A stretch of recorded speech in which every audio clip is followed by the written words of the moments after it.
Rồi, chào mấy em ruột nha mấy em ruột. Thì bữa nay á, bữa hổm là anh cho nó quay tay phải không ruột, sắp vào này nha. Thì bữa nay anh ruột sẽ ra một cái màn cho mới nha em ruột. Nói chung là mấy em ruột cầm anh góp ý anh nhiều quá, là cái kiểu như là cái màn cho mà kiểu như là không nói chuyện với Minh Hằng luôn. Kiểu như Minh Hằng hỏi anh gì anh cũng nói luôn, nói chia tay của em luôn. Nói chung bất cả mà Minh Hằng nói chuyện với anh là anh sẽ không trả lời nha mấy em ruột. Thử xem thử cái Minh Hằng có điên lên không nha. Cái này là kiểu như mình không quan tâm tới luôn nha em gột. Nói chung là sẽ thử không trả lời với Minh Hân sẽ như thế nào nha. Nói chung là anh ngày mai anh chuẩn bị đi chợ nổi bên Cần Thơ á, anh với Minh Hân đi du lịch nha, đi chơi với bạn Minh Hân nữa, là đang ở trong phòng. Bây giờ Minh Hân hồi nãy nó đói bụng á, đi ăn em gột, ăn hoài luôn mà cũng ốm nhách à. Minh Hân không biết Minh Hân ăn nhiều sao mà Minh Hân cũng không có mập em gột ơi, đói bụng hoài luôn. Rủ anh đi ăn anh đâu có ăn nổi đâu, cái tướng anh ốm như con nhái sao mà ăn hoài được em gột. Thì ở nhà anh rảnh rỗi quá anh mới suy nghĩ ra được cái màn tròn nha. Thì bây giờ anh sẽ đặt góc quay nha, nãy giờ sẽ đập camera rồi cũng ok nha. Camera thu nhỏ mini nha em gột. Mình đang tàn hình luôn, Minh Hân sẽ không thấy nha. Rồi mấy người xem cái video trên xin một like đăng ký kênh nha, để mai mốt anh tiếp tục anh ra những cái video cho nha mấy người. Với lại mấy người thích anh làm cái video cho anh hay là kiểu như thử thách, hay là kiểu như là thử thách 1 triệu với 10 triệu hay gì đó mấy người, kiểu như mình thử thách sinh tồn luôn nha. Rồi hay là làm mấy cái thí nghiệm gì cũng được rồi. Rồi bây giờ anh sẽ đặt góc quay nha, đợi Minh Hân về thôi. Rồi nha em ruột, thì bây giờ anh sẽ đặt camera ở đây nha, rồi anh giấu cái mic ở đây, nó sẽ không biết đâu nha. Cái bọn đang sạc thôi em ruột, nó không biết gì đâu. Bây giờ anh sẽ cho bọn ngồi đợi nó về thôi em ruột. Nếu mà dài quá thì anh sẽ cắt bớt nó em ruột. Nói chung là xem video nhớ cho anh xin một cái một like nha, với lại cái ruột bình luận ý tưởng gì hay hay để cho anh làm em ruột. Nói chung là anh sẽ làm, anh gán lấy nút vàng luôn nha, được 140 mấy ngàn người đăng ký em ruột, gần 150 à, 150 rồi đó em ruột. Nói chung là cố gắng đạt được 1 triệu sub để lấy cái nút vàng nha em ruột. Rồi cảm ơn em ruột đã xem, ủng hộ anh để đăng ký cái kênh cho anh nha. Ok, nó anh sẽ làm một cái món quà đó để anh tặng tới mấy fan của anh. Nói chung là món quà nhỏ nhỏ tặng cho em, mấy em ruột nào may mắn anh sẽ tặng cho mấy em ruột nha. Rồi bây giờ đợi Minh Hân về thôi. Bữa nay là diễn là không cười nha em ruột.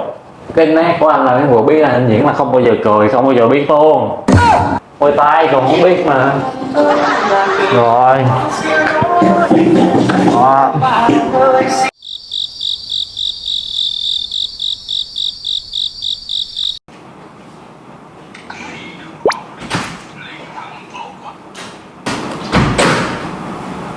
Hello, dạ em mới đi chơi về nè. Đang làm gì vậy? Không biết đi. Không biết. Đang làm gì vậy? Nói đi làm gì vậy? Đứng như chân kia đi ngồi coi. Em hỏi anh đang làm cái gì? Hỏi đang làm gì không? Khùng không? Ăn gì chưa? Nhớ heo không?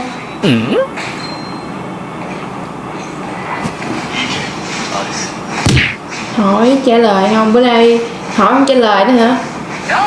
Chơi cái trò gì vậy? Hụ chết! Bị điếc hả?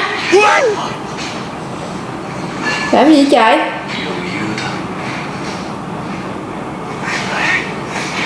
Chuyện coi. Làm gì đó? Hôn miếng miếng nha. Hôn miếng. Hôn! Thì chơi những mặt hết.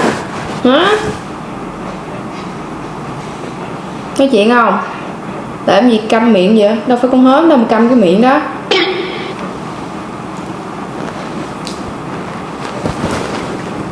Trời đất ơi, giỡn mặt hả? Tán cho cái giờ. Nói chuyện coi. Tao mới đi chơi về không thương ta hả? Đi coi gì? Dạ. Chết. Mày đẩy ai vậy?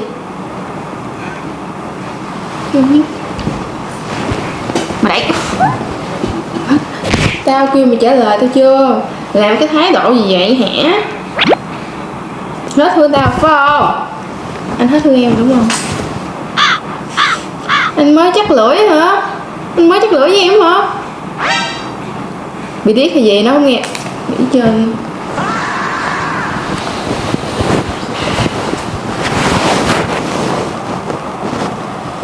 miếng đi. Chơi nằm với. Chơi nằm với. Tức quá sao?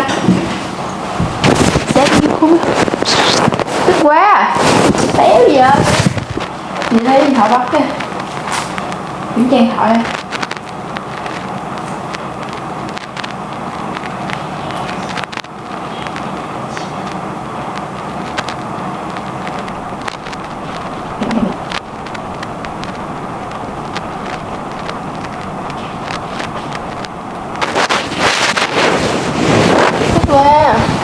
Làm cái trò gì vậy?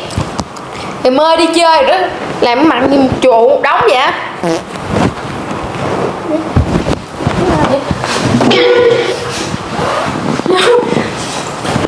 Dám đẩy tao hả?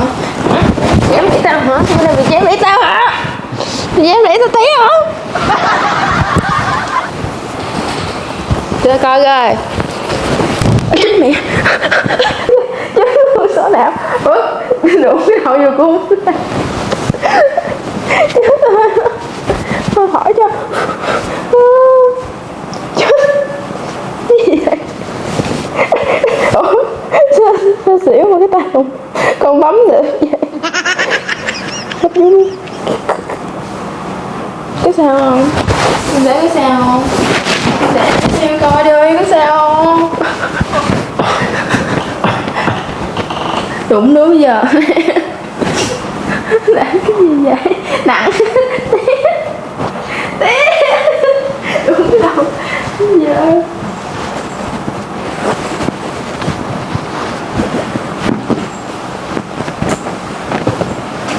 Anh sẽ đang làm cái gì vậy? Hả? Anh sẽ gì không? Nói chuyện không? Nói chuyện không? Chị đã coi. Nói chuyện không? Đây là mũi rồi. Bây giờ hỏi nói chuyện không? Nói chuyện không? Làm cái gì? Làm gì câm miệng cái nãy vậy? Bị táo bón rồi hả? Bị chỉ cái gì không nói chuyện vậy? Hả? Chuyện gì không nói chuyện đây? Chưa nói chuyện không? Để dùng bạo lực thì hơi mệt đó. Nhẹ. Bị cái gì nói? Bị thất tình hả? Bị bể nợ. Mà im. Trả lời. Sao coi lỗi bị thụt vô hay gì vậy? Sao? Ok. Không trả lời vậy. Giờ trả lời không? Tao hỏi trả lời không? 1 2 3. Trả lời không? Okay. Trả lời. Bây giờ trả lời không?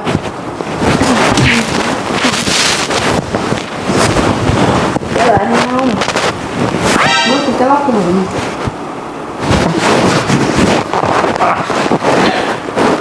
Không? Bị cái gì? Giỡn mặt với em hả? Làm trò với bị bệnh hả? Bị gì? Phải chở đi bệnh viện nha. Nghe không? Bị gì vậy? Nói nghe coi. Nói chả. Sao hỏi bị gì? Hử? Mày cười đó. Vậy là bây giờ tán cái mày cười đúng không? Tao tán tiếp à. Tán khi nào mày nói chuyện thì thôi nha. Nha. Nói chuyện chưa? Nói chuyện chưa? Tao lọt đồ mày đem về đi lên.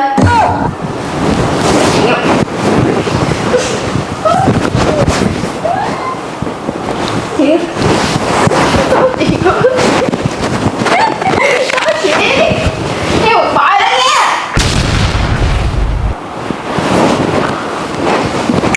Sửa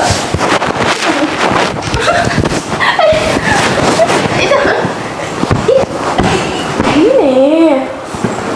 Giết đánh nè. Rồi vậy chưa?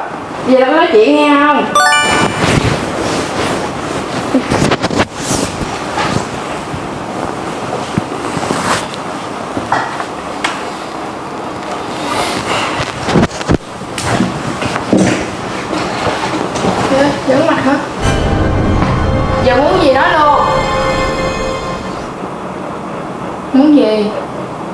Mày nói không? Nãy giờ tao quýnh hơi nhẹ rồi đó. Bữa nay vẽ cái trò gì nữa vậy? Hả? Trời khùng hả? Ủa lòng hết rồi.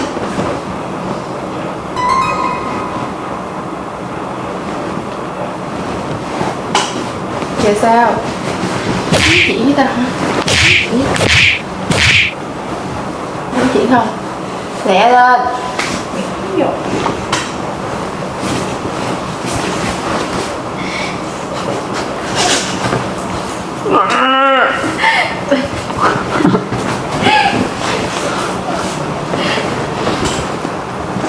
Lẹ. Lẹ lên. Muốn gì? Chia tay đi nha. Giỡn kiểu này hoài luôn hả? Làm sao? Bởi vì nói cho nghe coi, đừng làm cho lo. Nói bị vậy. Ai làm chút buồn. Nói nghe tôi. Vô biết. Sao vậy?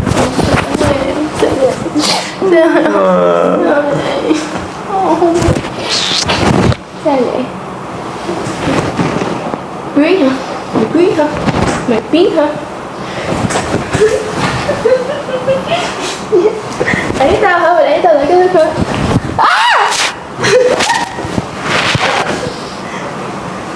Giỡn.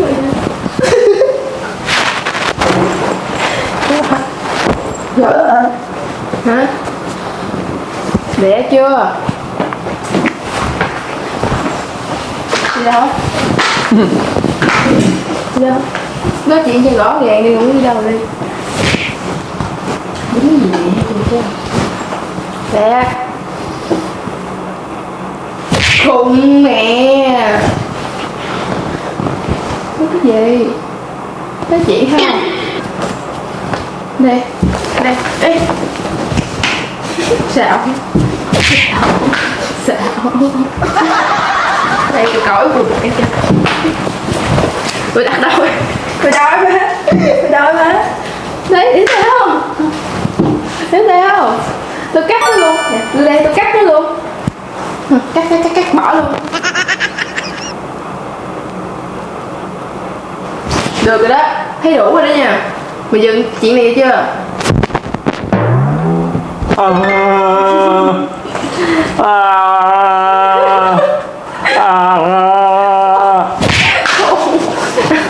Chơi cái trò gì? Cái gì? Bây giờ anh bị gì nữa anh này? Ghê khủng.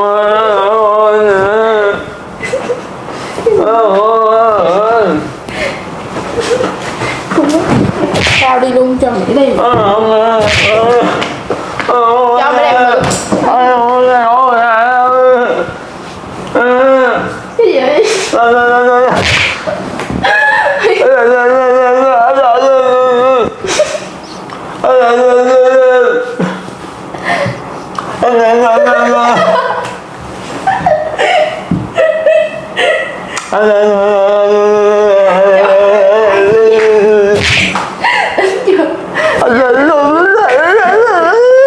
Theo tay đó.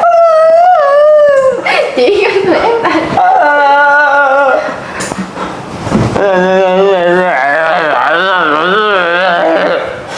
Cái gì vậy? Con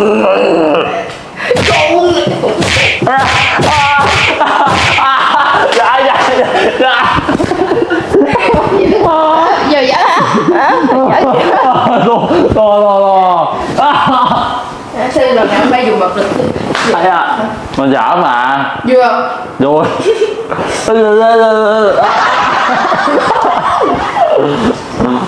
anh giả bộ biết làm gì không? Anh thử không nói chuyện luôn. Xem phản ứng của em như thế nào mà phản ứng em sao? Họ lo trong sẽ luôn. Có bị bệnh đúng không? Có bệnh trầm cảm mà. Bị bệnh trầm cảm thiệt mà. Có mua tặng trong xã nè. Mua gì vậy? Mua hào cho anh hào sống nè. Đây nên hấp. Lấy hào sống ra ăn coi. Dắt miếng chanh vô. Anh hấp. Hấp đi. anh bạn đi ra ngoài cái Đi đâu à? cái đồ đấy bạn Rồi đi lấy đồ đi, anh giờ anh giỡn thôi mà. chữ cái nữa không Anh đi lấy đồ đi. chữ cái nữa Đi lấy đồ đi. Ê, anh giờ anh bị câm luôn á. Cái gì trời. Rồi nãy giờ nói chung là cho anh em gột thử giả bộ cho như mình không nói chuyện sao phản ứng như thế nào mà nãy giờ anh nhìn cười cũng chết luôn, em gột mắc cười lắm. Nói chung là nãy giờ mà kiểu như là anh kìm nén cảm xúc đó mà đã mấy gột. Rồi mấy gột xem clip nhé, cho xem một like đăng ký nha, một đăng ký nha. Nói chung là anh đã làm theo những cái ý tưởng của mấy em gột rồi đó nha. Bữa hôm mấy em gột kêu anh là thử không trả lời bên anh là không nói chuyện là bữa nay nè anh đã cho rồi nha. Rồi bye bye mấy gột nha, nhớ xem video và cho xem một like đăng ký kênh em gột. Bye bye. Nói chung là 5-6 ngày anh sẽ ra một video nha em gột. Lộn giết miền Tây mình nhìn đúng xuống Trà Bô.